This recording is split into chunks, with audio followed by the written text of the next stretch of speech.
അപ്പോൾ നമ്മുടെ കളർഫുള്ളായ ചട്ടിയിൽ ഞാൻ കുറച്ച് ചീരയായിട്ട് നട്ടിരിക്കുന്നത്. ഈ ചട്ടീൻ്റെ വീഡിയോ ഞാൻ ഇട്ടിട്ടുണ്ടായിരുന്നു.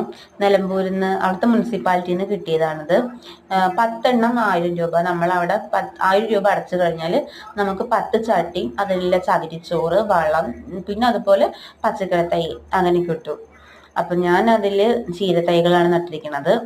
ചീരത്തൈയും അതുപോലെ മുളക് ചെടി, ചകിരിച്ചോറ്, മണ്ണ്, അതുപോലെ ചാണകം, പിന്നെ കരിയില എല്ലാം കൂടെ മിക്സ് ചെയ്തിട്ടാണ് നമ്മൾ ഇതിലേക്ക് ഫില്ല് ചെയ്തിരിക്കുന്നത്.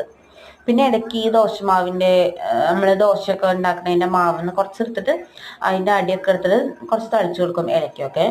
അപ്പോൾ വല്ലാതെ ഈ പുൽച്ചാടി അങ്ങനെയുള്ളതൊക്കെ വന്ന ഇല തിന്നണത് ഒരുവിധമൊക്കെ മാറിക്കിട്ടുന്നുണ്ട്. അപ്പം ഞാൻ കുറേ എല്ലാ ഗ്രോ ബാഗിൻ്റെയും എല്ലാ ചാക്കും ഗ്രോ ബാഗൊക്കെ ഉണ്ട് കേട്ടോ. അതിലൊക്കെ ചീര തൈകൾ വെച്ചിട്ടുണ്ട്. അപ്പോൾ ഇപ്പോൾ ഒരുപാട് ചീര ഉണ്ട് എന്തായാലും. അപ്പോൾ ഓക്കെ, താങ്ക് യു. എൻ്റെ വീഡിയോ ഇഷ്ടമാണ് ലൈക്ക് ചെയ്യണം, സബ്സ്ക്രൈബ് ചെയ്യണം.